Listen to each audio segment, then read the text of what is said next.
So good evening, everyone, and those of you joining us online. My name is Reverend Michael McMorrow. I'm the senior minister here at the Center for Spiritual Living here in Granada Hills, which is in the North San Fernando Valley. And we're delighted to have you here this evening with our Get Real and Heal meditation service. And tonight we have some company, so I'm going to invite Reverend Nancy to come up and light the candles for us. And we'll get her to pray us in and do the whole shebang. And that's a lot better than, so I don't know if you've been watching, we've been doing exercises and stuff beforehand. I'm not going to put you through that. Because I'll be too self-conscious. All right, so let's just start by taking a deep conscious breath and release. And in that release, just allow ourselves to surrender to this moment, this eternal now moment, as we come together for our call to service, which we call Lighting the Flames of Faith. And we perform this ceremony to promote the universal consciousness of life, which acknowledges that all peoples, all faiths, all sentient beings come from the one great universal presence, which we call Spirit. Now, fundamental to this truth is the unifying nature of all religious thought and experience, which we honor here this evening. So, as Reverend Nancy lights the first candle, it's for the Tao, honoring the universal path of harmony and equilibrium, the natural way. We light the second candle for shamanic traditions, honoring the beliefs and practices of all indigenous peoples, the way of primal spirituality. We light the third candle for Hinduism, honoring the path of knowledge, action, and devotion.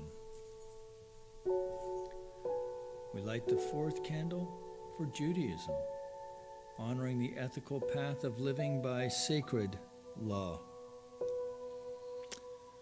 We light the fifth candle for all forms of Buddhism, honoring the Four Noble Truths and the path of compassion. The sixth candle we light for all forms of Christianity, honoring the Christ consciousness as the path of love. We light the seventh candle for all forms of Islam, honoring the path of submission to the will of God as the highest calling. We light the eighth candle for the universalistic religion of Baha'i, honoring the path of unity and peace. We light the ninth candle for all forms of new thought, honoring the metaphysical path of mental healing through the practice of universal spiritual principles. We light the 10th candle for all those who are as yet unaware of the power and presence of Spirit in their lives, and for the space we hold for them here at our center, within our online community, and within our own hearts. And as we light the healing candle tonight, let's hold in the light our dear friend Margot and her family as they mourn the loss of our beloved Rachel early this morning. And so too, please put silently into the lights the names of anyone you wish to have experienced the healing flame of God's eternal love. I'm thankful, so grateful. I'm one with the Spirit all around me. I'm thankful, so grateful. I trust in God. I surrender. I'm one with the Spirit all around me. I surrender.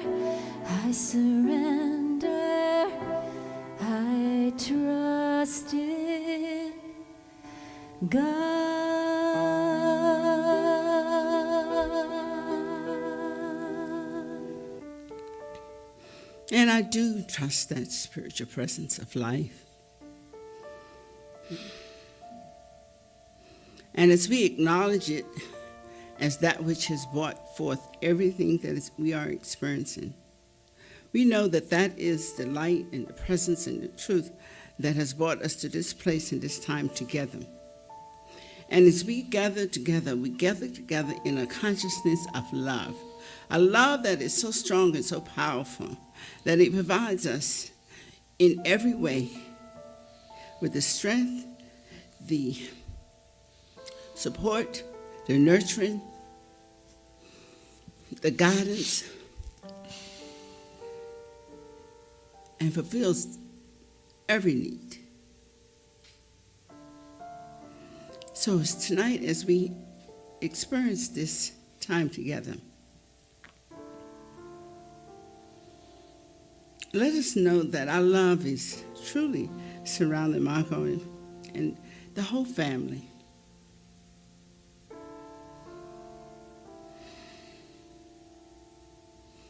In the realization that this love is the strength and the good that is needed in this moment, we can relax, allow it to unfold, and to guide our thoughts and our understanding and our energy as we spend this time meditating on the idea that the spiritual presence is fully present in such a way that it can flow forth through us as us in our consciousness in such a way that we know its peace. We know its support. We know its strength.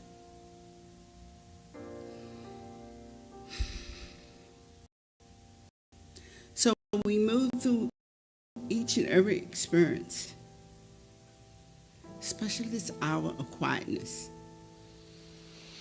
where we allow our consciousness to step out of the way,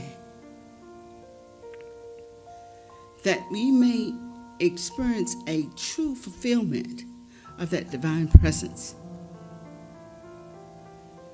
And we willingly go into this time together with an open and receptive mind. And it is with such love and appreciation that we know we have each other to lean on. Because each one of us is an outpouring of Spirit's presence in our lives and in the lives of those around us.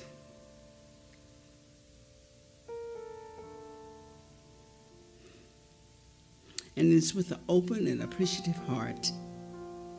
I said thank you to the universe for allowing us to experience this time together, for allowing each one of us to understand and appreciate the wondrous opportunity to be still and know, to truly be still and know that I am that I am. And it's with this I let go and allow that Spirit to flow forth into everything that takes place.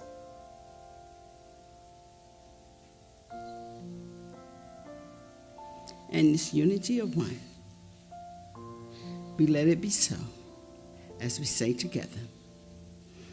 And so it is. So it is.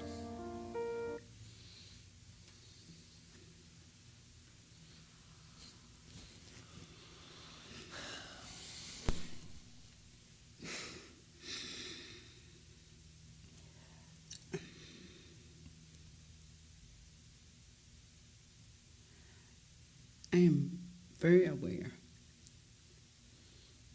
that each one here represents the love of God in a greater and greater way.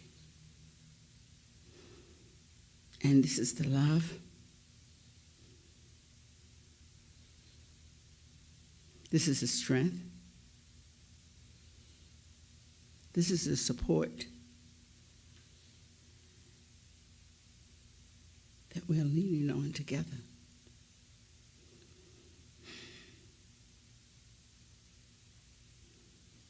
So as we be still and go into the meditation, knowing this,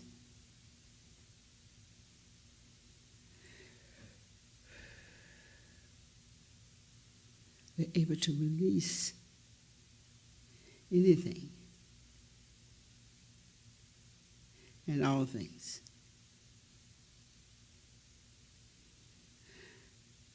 that we are willing and open to let go of.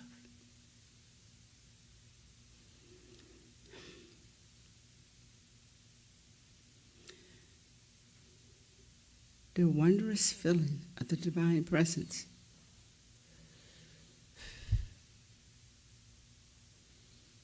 That is the consciousness that is coming in and through everything in each one of us. Unites us as one beautiful expression.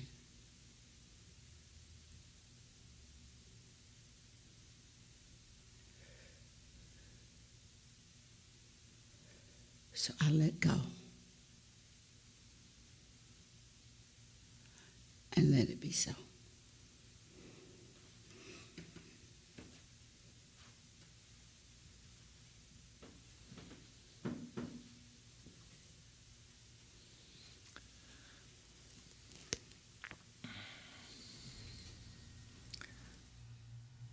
So we've been working with, out of this book, The Infinite Way by Joel Goldsmith. And I thought that I would read a passage from there this evening because I think it's a good reminder for us. You know, Goldsmith's big thing is to remind us that we are more than this human life. That there's something much deeper. Gosh, I hope I can get through this.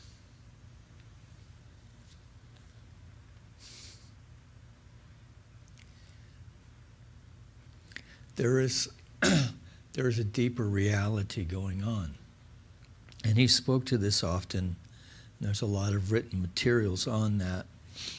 The thing that I'm growing to appreciate about Goldsmith is, you know, in religious science we say, oh, we're one with God, right? And you just kind of toss that off as like, you know, just a kind of a flippant remark. And Goldsmith really kind of delves into that. And so what does that really mean? Oneness. Well, it means soul, right? It means eternality. It means that which was before we took our first breath, and that which remains when we take our last. And so he says, when we think of ourselves, let us forget our so-called humanhood and our human qualities and try to understand that we represent as consciousness, and then realize that that consciousness which is expressing itself as us is likewise maintaining and prospering us and our endeavors.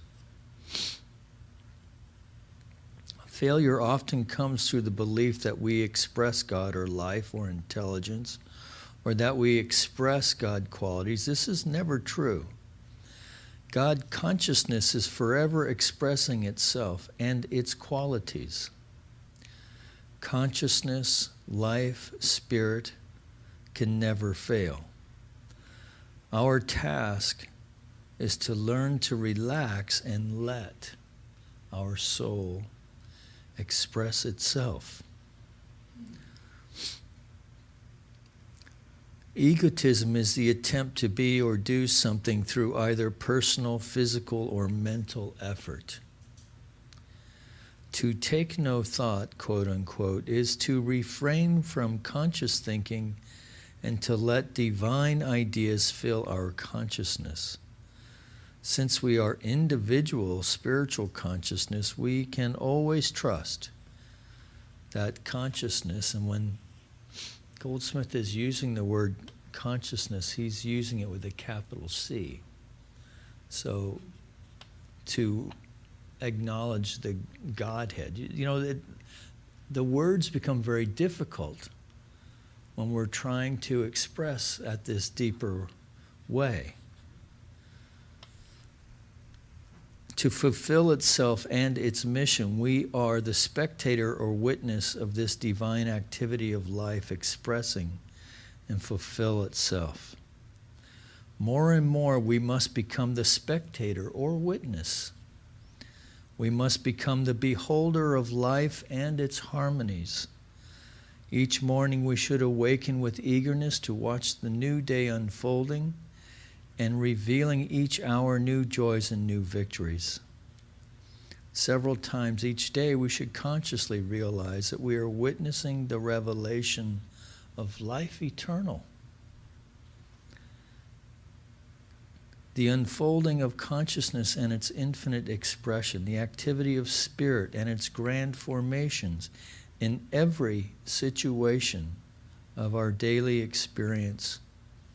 Let us learn to stand back of ourselves and see God at work. Witness the play of love upon our affairs and watch God reveal himself in all those about us. And so, for Rachel, this is no longer a theory, right? This is her experience right now. No longer bound by the human body, but instead having an experience of the total immersion of her essence with the divine. Free, shedding the ego, shedding the suffering and the pain and the struggle that goes along with that. And so here we are, left to pick up the pieces, right? Left to, hold a family together, hold ourselves together. In the perception of loss, when at the same time,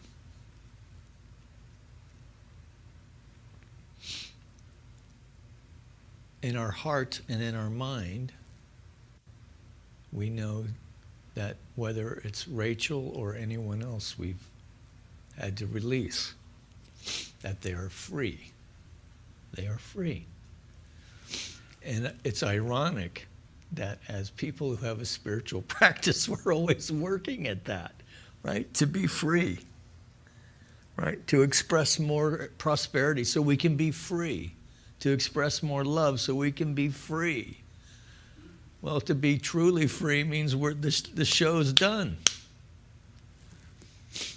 So, this is for us to do now. And such a, the loss is real. A beautiful soul, and to be taken out of the order of things, right? A young woman with so much of time ahead of her, right? We think we have time is ours. Well, time is not ours, right? And so as Holmes reminds us, the important thing is that about life then is to know that as we live, that we really live. And that this is always the big reminder for all of us. And so I find it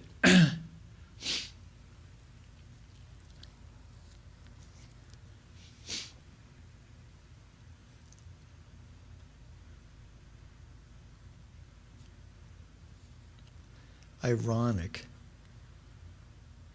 for myself, who was just yesterday talking about what a hard ass I am, and just feeling very soft today from your phone call this morning. And so let's meditate.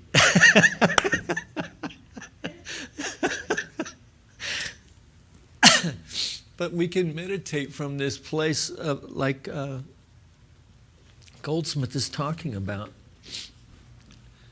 where we really shed off the concerns of the ego. Just, should I spread this around?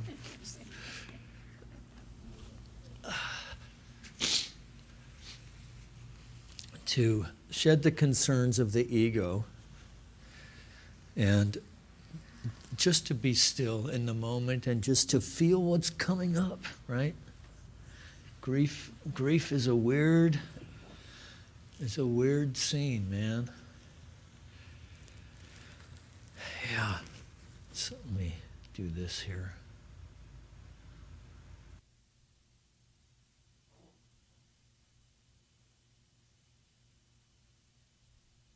And we're just on the front end of it in this particular case. But, and then grief kind of, right? It's like a little golden chain of links, right?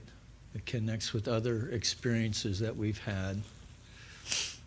And I know that all of us are connecting with loss that we've had ourselves, that we're touching, even as we acknowledge the current situation, right? And I know that the folks at home are having their own process. But the thing that's the gift in this, I think, is that, we're broken open. And we remember that we can experience life deeper, right? There's always deeper levels, right? And the well is infinite. And so this is a good reminder of that. And so we'll see if we can get any meditating done tonight. Excuse me. And so I've been, and can I also say that even in this sad moment, it's really wonderful to see Martha. And I've seen Mary Jane and Margot and Miriam. Got to see you guys, and nice to meet you. I wish it was under different circumstances. But it's really great to see you, and it's great to have you here. And to share this time. And Margot, I'm glad you came tonight so that we could do this tonight. And so whether you're here in the room or joining us online, let's just, we're just going to breathe in light and exhale love for the whole meditation tonight. And just in that exhale, just not, starting with ourselves and supporting ourselves, breathing in light and exhaling love, and then extending that to Margot and to Rachel's children, and the extended family members, and then for other people that we know who may be working through grief, right, in this time of COVID. Many of us have been touched, and not from a place of sadness, although that may come up. So whatever experience we have tonight, it's fine. It's perfect, right? Tears may come. A sob may escape. It's okay, right? But we're just going to return to the breath, right? And find solace and peace in that. So let's take a deep breath together and release, and just check our posture and see that we're comfortable, and get all the jiggles and wiggles out. So I've taken this year, starting in January, to using the sitting gear because it makes me pay attention more. But we're just going to bring our attention to the movement of the breath in the nostril.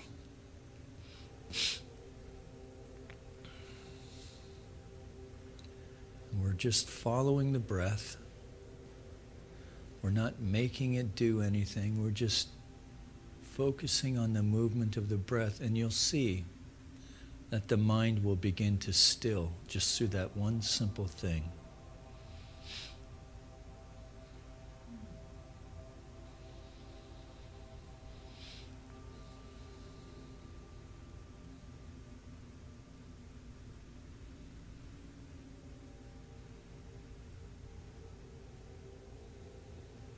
Following the breath.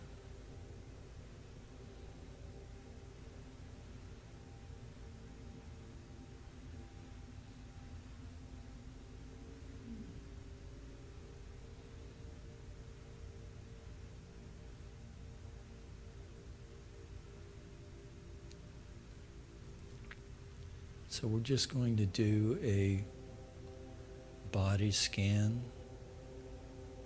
with each breath just moving from the feet into the lower leg. And if we find tension, we'll just take a breath. And then on the exhale, and you'll see that tension will unwind into the knees,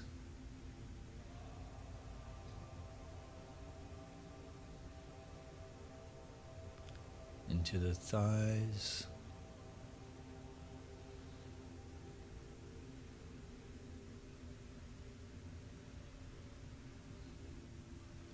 the hamstrings,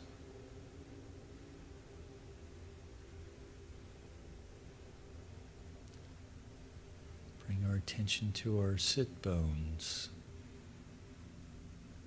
and then just take a moment to check our posture, that the sit bone in the chair, the spine balanced on the sit bones, the head balanced on the spine, and we breathe.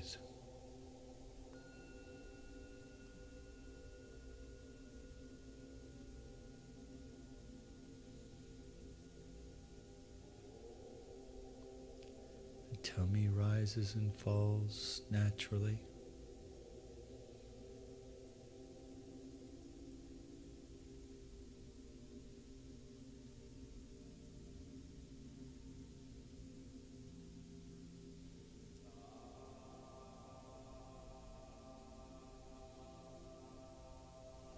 To the shoulders, down into the arms,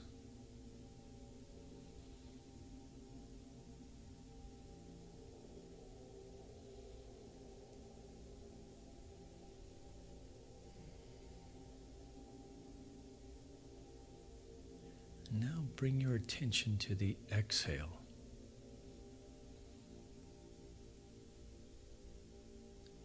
And on that exhale, just allow your face to release.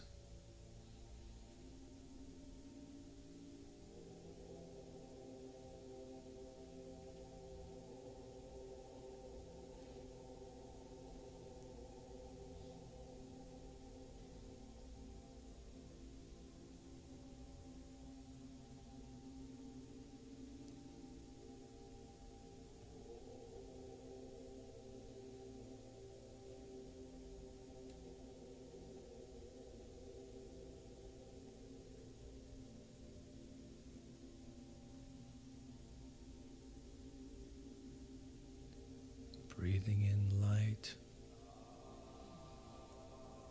and exhaling love.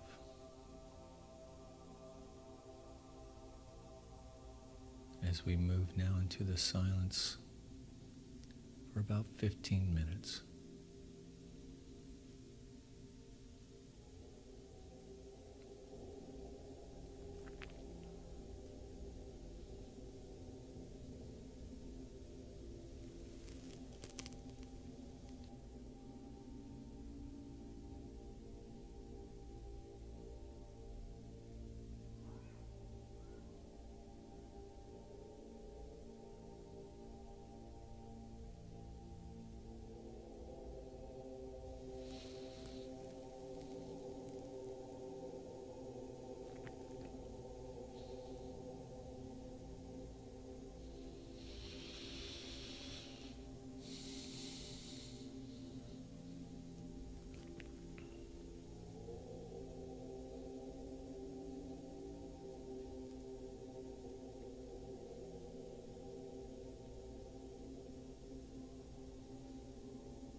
attention gently back into the room, staying with the breath, staying with the exhale.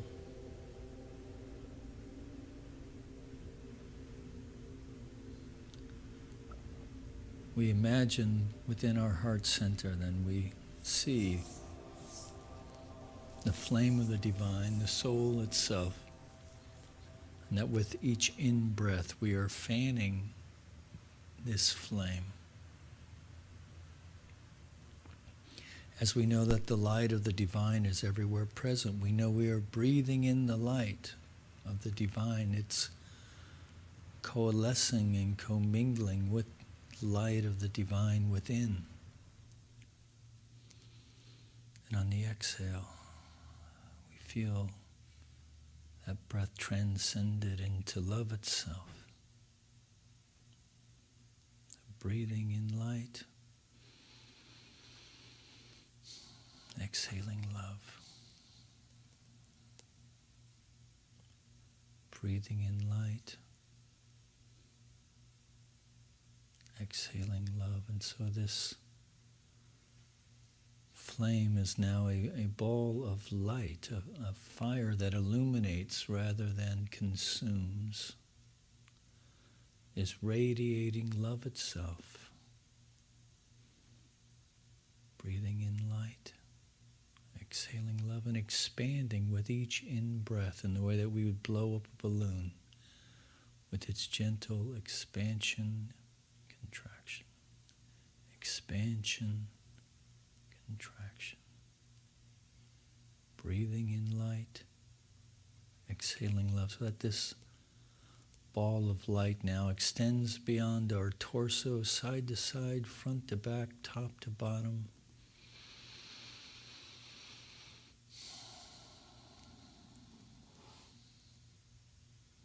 Extending even further now that we've created this field of light and love in which we sit now.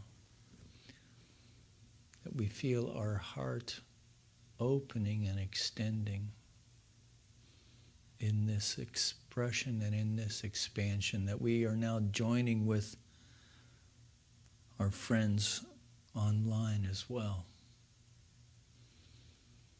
So in this field of light and love, we bring our cares, concerns, our joys, our sorrows.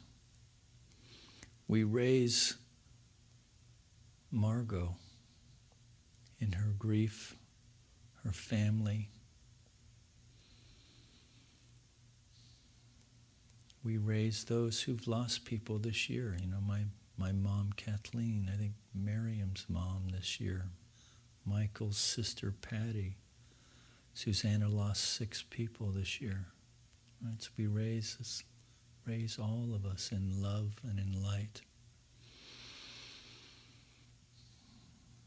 And so from this conscious union with each other, this communion, in this sacred communal moment, we recognize and know that there is but one power, one presence, one source, one eternal life, both impressing and expressing itself in, through, and as all of creation, and in, through, and as our life.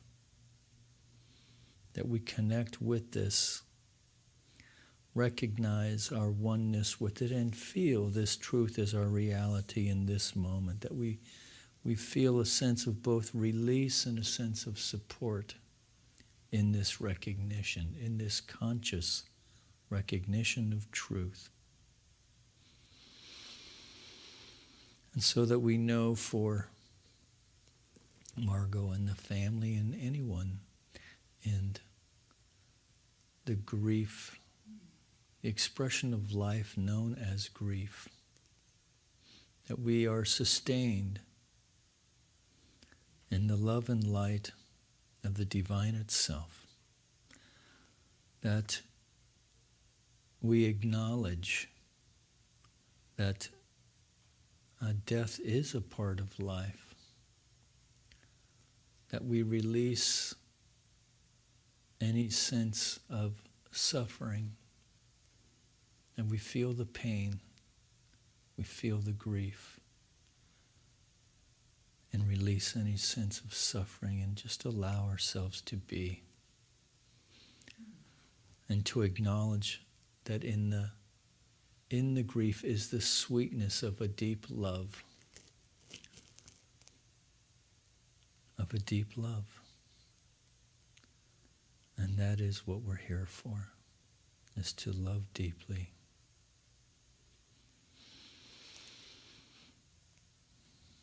So we take a breath and release this word, the cares, concerns of anyone listening, that we're releasing it to that aspect of the mind of the divine itself, expressing as perfect, unconditional love. So perfect that it appears to be impersonal, where it is available to all alike. So we just release it to this place.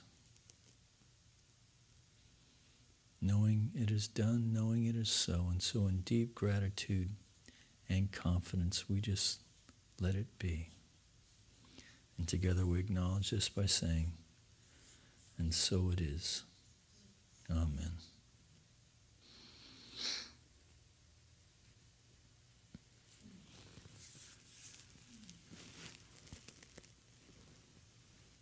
So if you're still with us online, thank you for supporting us this evening, supporting our friend Margot. A little different scene tonight. Thank you for joining us here in the room as well. We do have, if you're new to the channel and tonight was your first night, welcome. If you'd like to subscribe to our YouTube channel, that will get you a notification because we do have a Sunday live stream service at 10:30. We do have people coming in. We're cautiously inviting people to join us on Sunday. Reservation only. We have 2 services, one at 9 a.m. And so if you're interested in that, you can drop me an email at revmike@cslgh.org and I will send you the link. If you're a member of our community, then you know that it's on our constant contact. And so you just want to get that in by noon on Saturday. And then we just check your temp, give you a little squirt of sanitizer, make sure you're masked. And even if you forget your mask, we have them here. And we'll keep doing that until, well, I'm just waiting for the variant to go back down. I'm waiting for that to happen. And so we can join in our own prayer work around knowing that is. Because in case you don't know, good news, in the UK, all of a sudden it's taken a big drop, 7 days. So it looks like it's on its way out in the UK. They feel like they have like 80% vaccination or immunity now. So good news. Right? So prayer works. So, and we do live stream at 10:30. And then we have all kinds of stuff going on. You can check us out on our website on cslgh.org. And just don't go to the calendar because the dates are off, I understand. But you know, you'll find interesting things and you can drop us an email and we'll get you the correct information. So until then, just know that you're loved and peace and blessings. And we'll see you soon. Bye now.